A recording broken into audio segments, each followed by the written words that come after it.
et de la Côte d'Ivoire regorge des minerais de fer. Toute exploitation minière sur ce site nécessite une étude d'impact environnemental sérieuse. La journée internationale Nelson Mandela Day est célébrée le 18 juillet de chaque année afin de commémorer la contribution de ce grand homme militant de la cause anti-apartheid et premier président noir d'Afrique du Sud. À la Blue Zone de Kaloum, des personnes porteuses de handicap prennent leur destin en main et se battent pour sortir de la pauvreté en s'investissant dans la cordonnerie. Mesdames et messieurs, bonsoir et bienvenue à tous. Baisse du prix du carburant, les négociations se poursuivent pour une sortie de crise favorable. En effet, le médiateur de la République a rencontré les syndicats ce samedi au ministère de la fonction publique.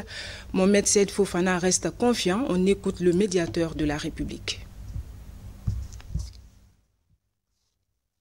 À la demande, n'est-ce pas, de toutes les parties, une rencontre s'est tenue aujourd'hui et c'est une victoire, un premier pas. Les partis ont échangé sur tous les sujets et en définitive, ils ont demandé qu'ils aillent à la base pour aller rendre compte, concerter et très certainement à partir de lundi pour que, n'est-ce pas, les discussions se poursuivent.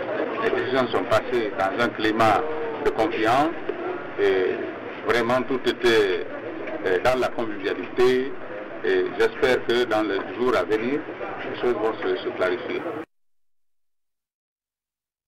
Et puis je reçois sur ce plateau le président de l'Union des transporteurs, le porte-parole de l'Union des transporteurs routiers de Guinée, M. Youssouf Kamara, pour une déclaration. Bonsoir, monsieur. Bonsoir, madame. Déclaration de l'Union nationale des transporteurs routiers de Guinée. Citoyennes et citoyens de Guinée. L'Union nationale des transporteurs routiers de Guinée, au nom de son président El Hadj Oumar Cissé, informe des citoyennes et citoyens de Guinée qu'elle invite tous les transporteurs routiers de Guinée à assurer le déplacement des populations ainsi que des travailleurs par des services de transport de qualité sur tous les annexes routiers de la République de Guinée, au motif de ne pas reconnaître la grève déclenchée par la CNTG et l'UGTG pour cause d'augmentation des prix du carburant. L'Union rassure des usagers de sa volonté d'application du nouveau barème de tarifs répondant aux normes de sauvegarde des intérêts des populations et des travailleurs de Guinée. L'Union apprécie les efforts du gouvernement et le remercie pour la suppression des barrages routiers non conventionnels, à l'exception des barrages stratégiques qu'elle considère comme manifestation de sa volonté d'accompagnement de la hausse des prix par des mesures d'allègement. Vive la sécurité, vive la paix, vive la Guinée, Conakry le 21 juillet 2018. Le porte-parole, M. Youssouf Kamara dit BBC. Merci. Cet autre communiqué. Suite à la hausse actuelle du prix du carburant, l'Association des cimentiers de Guinée, soucieuse du bien-être de ses clients et pour respecter une de ses valeurs qui est la proximité, a décidé de maintenir le prix du ciment afin de participer à la cohésion sociale et surtout de jouer son rôle d'entreprise citoyenne. Ont signé le président des cimentiers de Guinée, directeur général de Guinée Industrie Ciment, Adel Fakridine, et le premier vice-président des cimentiers de Guinée, directeur général de CIMAF, Touré Aboubakar. Le site est classé réserve de biosphère et site du patrimoine mondial de l'UNESCO. Les monts Nimba regorgent aussi d'importantes réserves de fer. Toute exploitation sans étude d'impact environnemental affectera dangereusement cette diversité écologique rare au monde. Comment trouver donc l'équilibre entre protection de l'environnement et exploitation minière? La réponse dans ce reportage de Momo Alpha Baldé. À 1752 mètres d'altitude, il tutoie les nuages. Véritable scandale géologique, les monts Nimba sont aussi un scandale écologique. Le site est classé réserve mondiale de biosphère par l'UNESCO et regorge de nombreuses espèces endémiques comme les célèbres crapauds vivipares. Très riche en minéraux de fer, l'exploitation prochaine du site par la Société des mines de fer de Guinée pourrait affecter sa diversité écologique. De nombreuses études d'impact environnemental et social sont en cours pour minimiser d'éventuels effets négatifs graves sur l'environnement pendant et après l'exploitation. Quand on parlait des monts Nimba, tout de suite là, tout le monde pensait aux crapauds vivipares. Avec les études poussées qu'on a menées pendant nos études d'impact environnemental et social, on a trouvé qu'il y avait aussi d'autres espèces qui étaient endémiques pour le Nimba et qui posaient même de problèmes plus que les crapauds vivipares. Quand tu prends par exemple au niveau des chauves-souris, on a trouvé des espèces qui étaient endémiques seulement là à Nimba. Dans cette classe, on a trouvé aussi des nouvelles espèces non seulement pour la science, mais ils n'étaient pas aussi inventoriés ici en Guinée. Ils ont envoyé beaucoup d'échantillons des espèces endémiques pour leur identification. Parce que pour conserver une espèce, il faut la connaître. Ils ont envoyé beaucoup d'échantillons sur des espèces de flore et de faune, mais qui n'ont pas encore de suite. Mais je sais qu'après les analyses, les identifications, ils pourront prendre des mesures correctes, des mesures de conservation qui pourra vraiment permettre aux espèces-là de résister ou bien d'être en vie pour ne pas disparaître. En visite de travail dans la région, une délégation du ministère en charge de l'environnement, conduite par le patron du département, vient échanger avec les promoteurs du projet sur le niveau d'avancement des travaux qui permettront une exploitation soucieuse de l'environnement. Ils ont déjà traversé plusieurs étapes d'études, mais ils ne sont pas au bout. Ils continuent à faire des études. Donc, globalement, on a été satisfait des explications techniques dont on a bénéficié. La qualité de la présentation, quand même, nous rassure. Et nous sommes sûrs et certains, avec l'appui de l'autorité locale, ils pourront mener ces études-là jusqu'à bout.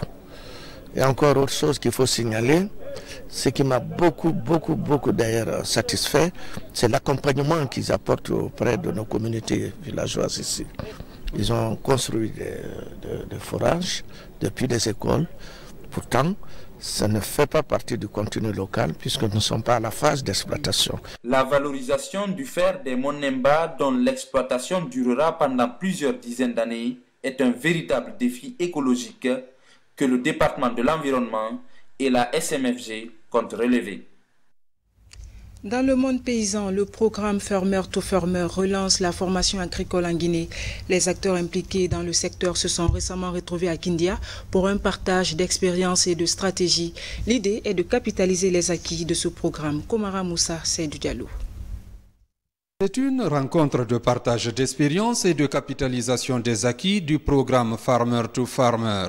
Autour de la table, les responsables des écoles nationales d'agriculture et d'élevage, d'instituts agronomiques et d'organisations fêtières. Au menu des discussions, l'évaluation des succès et faiblesses du programme afin d'améliorer la formation agricole en Guinée pour les 5 prochaines années. Phase actuelle de ce programme-là finit en septembre. Et avant de lancer la nouvelle phase, nous avons jugé opportun de mettre ensemble les partenaires, les autres bénéficiaires, pour tirer les leçons de ce programme qui finit. C'est-à-dire savoir quelles ont été les réussites et les faiblesses, les forces et les faiblesses, et comment améliorer le programme futur. Les questions liées à l'aviculture, la pisciculture et les bonnes pratiques agricoles sont passées en revue pendant cette rencontre. Le ministère de l'enseignement technique professionnel bénéficie de ce programme à travers une convention signée en 2012 avec l'ONG Winrock International. Pour ses responsables, les impacts sont sans conteste. Quand on parle d'autosuffisance alimentaire, il faut une bonne formation des techniciens. Parce que tout ce que nous venons de voir là, l'application des engrais, des engrais organiques, ça nous permet vraiment d'aller vite vers l'autosuffisance alimentaire. Et ceux qui sont en train de nous aider dans ce sens-là sont à remercier et à féliciter. Le programme Farmer to Farmer a été introduit en Guinée en 1996. L'ONG Winrock International assure la mise en œuvre sous financement de l'USAID. À l'issue de ce rendez-vous de partage d'expériences, de nouveaux objectifs sont fixés pour accroître les performances des acteurs à tous les niveaux. Grâce aux résultats qu'on a obtenus, l'USAID a renouvelé sa confiance à Winrock International et on a une nouvelle phase de 5 ans qui va démarrer le 1er octobre 2018. Et en plus de cela, nous allons aussi maintenant être responsables de la mise en œuvre des programmes Farmer to Farmer, surtout dans la région ouest africaine. Les résultats de la première phase de ce programme Farmer to Farmer sont concluants.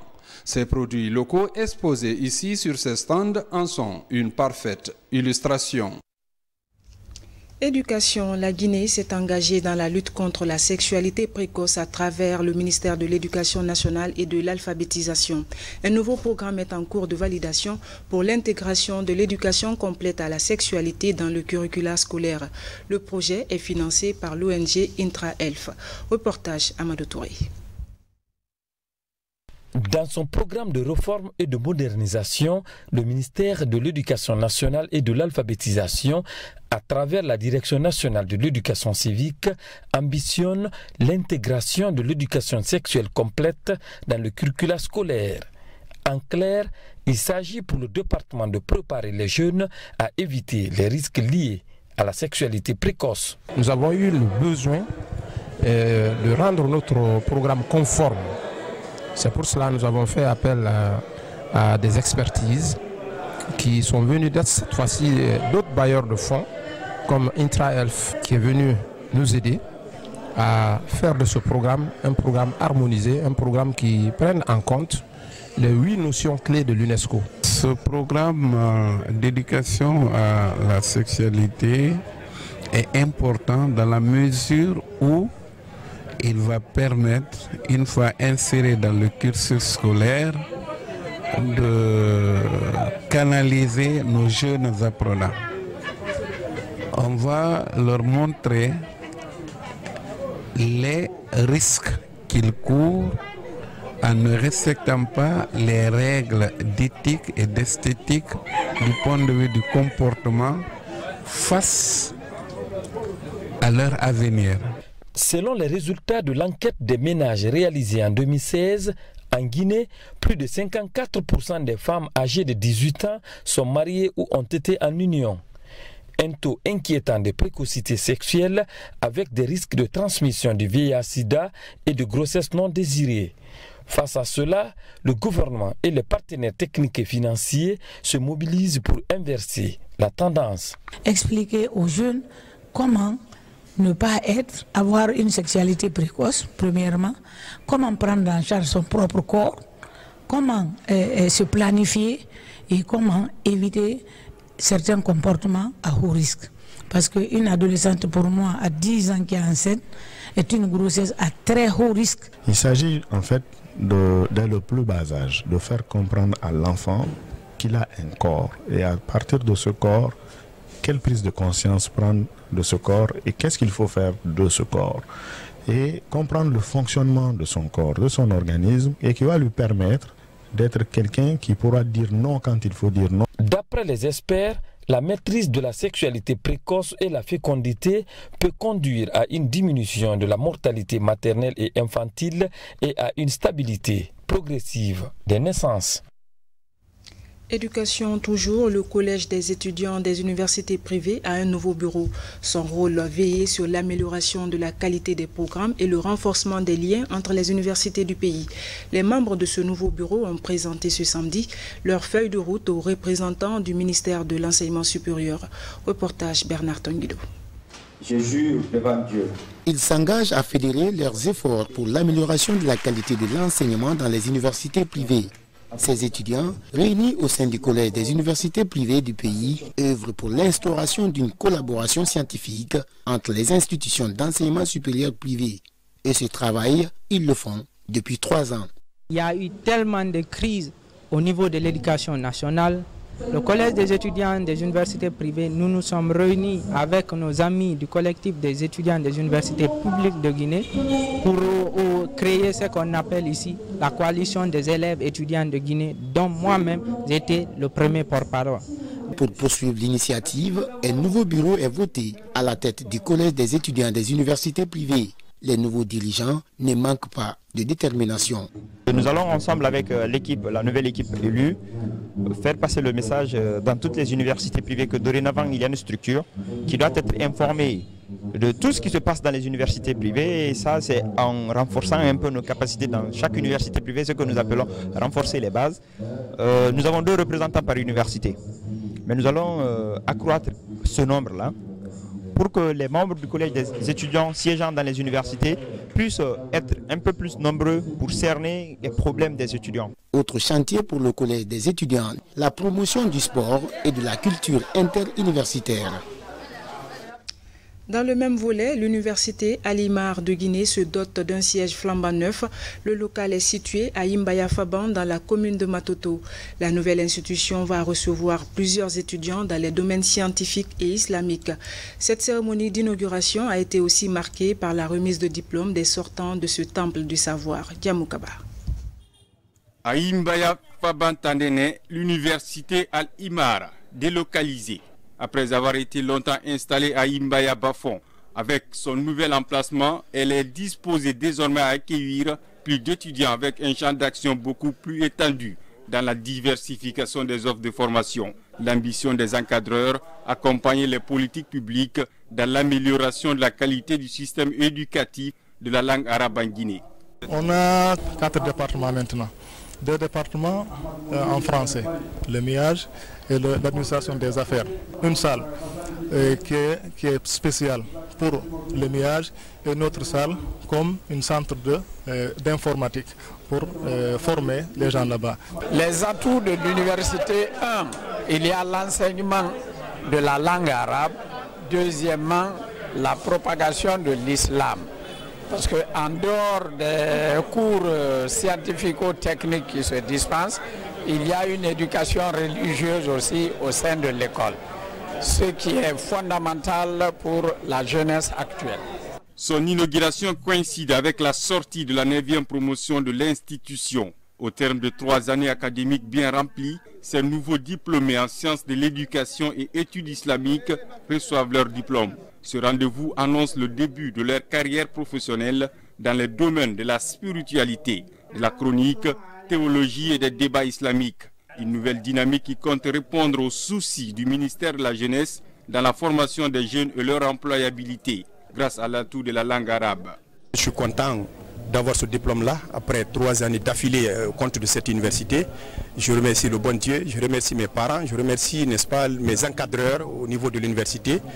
Qu'à cela ne tienne, je compte non seulement créer ma propre entreprise et au fait évoluer dans le cadre de l'agriculture et autres. C'est un bonheur pour la jeunesse guinéenne que d'être bien formée, que d'avoir des valeurs morales spirituelles pour être de bons acteurs de développement au service de la nation, pour faire en sorte que la Guinée soit un pays véritablement uni, démocratique et prospère. La rencontre a été marquée par la présentation des cantiques islamiques pour savourer les résultats des évaluations. Des retrouvailles qui ont également permis de revisiter les étapes des années écoulées et des actions menées par l'institution depuis 12 ans. Pour cette nouvelle aventure, encadreurs et parents se disent confiants quant à l'avenir de ces nouveaux professionnels. Au niveau du ministère de la Défense nationale, la 16e promotion du certificat d'aptitude technique niveau 1 a bouclé sa formation au centre d'infanterie du kilomètre 36.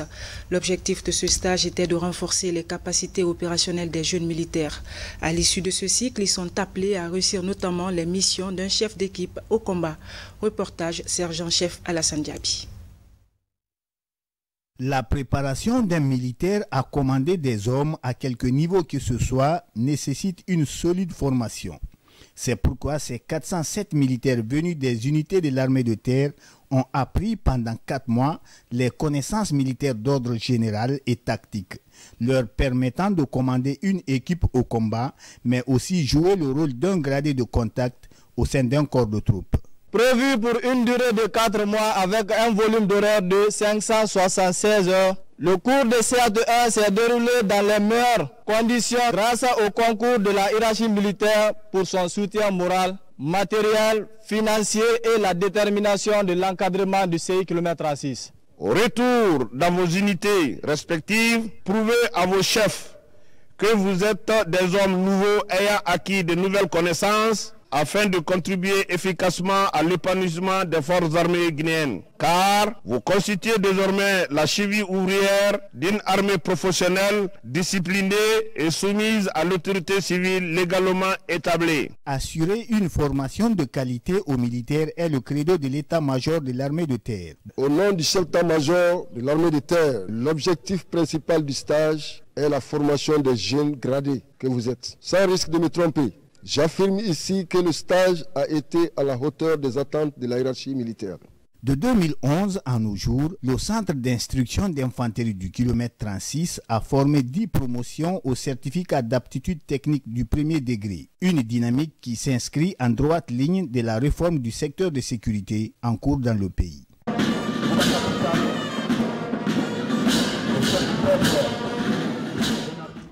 La journée internationale Nelson Mandela est célébrée le 18 juillet de chaque année afin de commémorer la contribution de ce grand homme militant de la cause anti-apartheid et premier président noir d'Afrique du Sud. En Guinée, l'événement a été placé sous le thème Nelson Mandela, vie et combat d'un homme d'État. Reportage lancé Kamisoko, Aziz Baldé. Journée Mandela ou Mandela Day est célébrée ce 21 juillet au Centre international de recherche et de documentation d'Équipi. Vie et combat d'un homme d'État est le thème de cette conférence débat. De sa naissance à sa mort en décembre 2013, en passant par sa rentrée en politique, toutes les grandes étapes de la vie de Mandela ont été passées en revue. He was one of those people who exemplified, who was an example of a leader in the struggle to liberate people. Because Mandela taught people that you as a leader. Enseigner le principe de la modestie. Les gens sont au-dessus de vous, vous resterez toujours humble et modeste. Et en tant que leader, c'est l'une des choses que vraiment que nous avons beaucoup plus retenu de Nelson Mandela. Mandela taught that to the world. Modesty. That was the principle he taught to the world. La Guinée est l'un des pays qui ont soutenu Madiba. L'on se rappelle du rôle qu'a joué la Première République dans l'abolition de l'apartheid. Sur le plan de la formation, nous avions encore à l'université Gamal Abdel Nasser ici des jeunes boursiers, donc c'est la Guinée qui paye la bourse, et d'autres aussi, donc certains jeunes encore de l'ANC qui étudiaient dans d'autres universités à travers le monde, dont la Guinée aussi paye la bourse. Nelson Mandela s'est inspiré d'autres comme Mahatma Gandhi, comme Martin Luther King. C'est un partisan de la non-violence. À travers cette commémoration, le Centre international de recherche et de documentation entend promouvoir et pérenniser l'héritage de Nelson Mandela et ses compagnons. Coup de projecteur ce soir sur la Blue Zone de Kaloum, où des personnes porteuses de handicap prennent leur destin en main et se battent pour sortir de la pauvreté en s'investissant dans la cordonnerie. Elles étaient dans la rue, mais aujourd'hui elles servent de modèle dans la lutte pour l'autonomisation des personnes porteuses de handicap. C'est le grand format du jour. Il est signé Kernos Mandialo.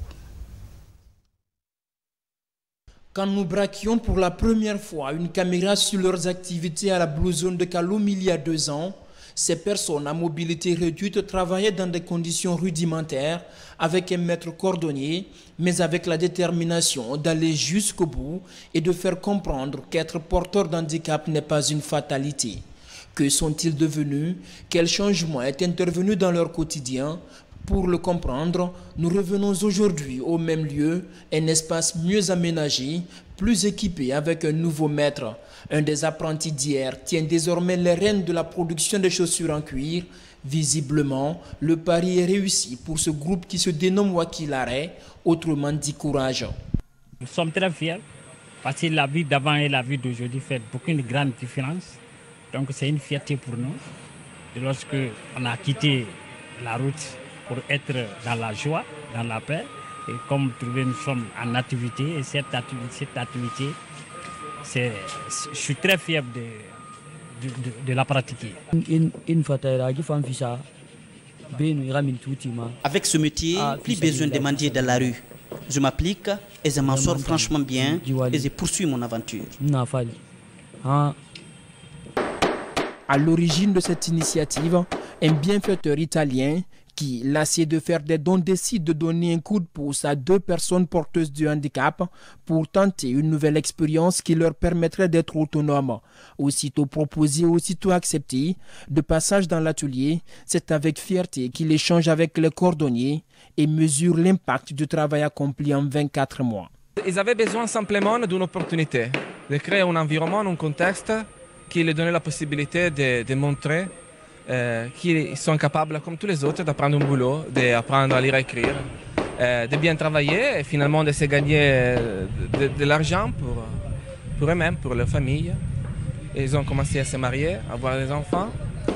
À quelques kilomètres non loin de l'hôpital Ignace Dine, une boutique Wakilare où sont vendus les produits artisanaux fabriqués à l'atelier. Et pour les diversifier, au-delà du cuir, au-delà de la cordonnerie, nous faisons de la maroquinerie, on appelle ça la maroquinerie, la fabrication des sacs. Et nous faisons également la fabrication des sacs par nos tissus africains. Regardez par exemple cette autre. Vous voyez?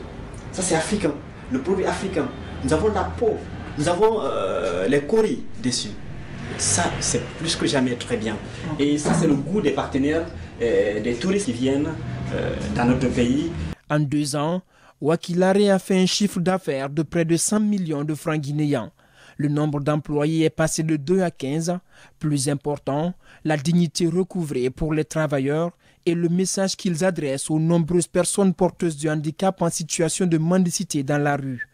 Des résultats qui poussent à la joie et c'est dans un stade de football qu'ils l'expriment. Une belle manière de fêter 2 ans d'existence pour promouvoir l'inclusion sociale, combattre les préjugés dont sont victimes leurs semblables et leur redonner l'espoir.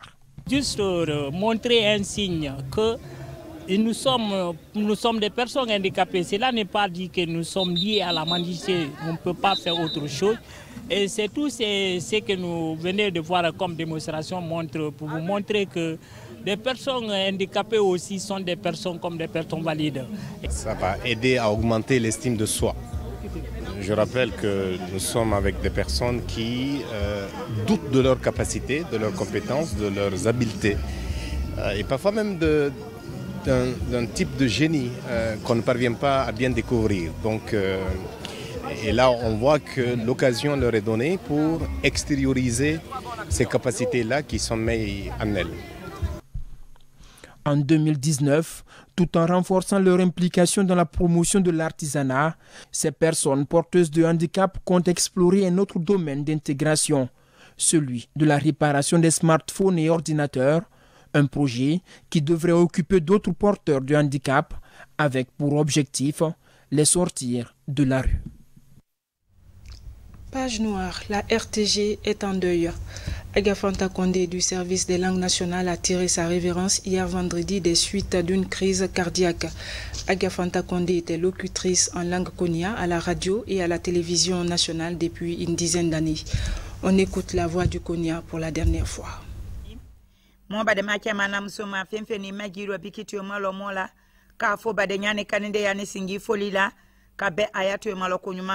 Ay haketo ayitu malo sandile bana sandile nala woma wolo mo fabara kan vola wu na kan langue nationale mo wule mo dondo wule talu kurani ka ko ngise kuma donc agn. Je vous rappelle le programme des funérailles de notre consoeur Agafanta Condé Konya. Dimanche 22 juillet 2018, 9h, levée du corps à la morgue de Donka. 10h-12h, symposium de reconnaissance à la RTG Koloma. 13h-14h, prière funéraire à la grande mosquée Faisal de Conakry. 14h, inhumation au cimetière de Cameroun. Que l'âme de Tanti Fanta Konia repose en paix. Amen. Voilà, c'est la fin de ce journal. Merci de votre aimable attention. Bonsoir et à demain.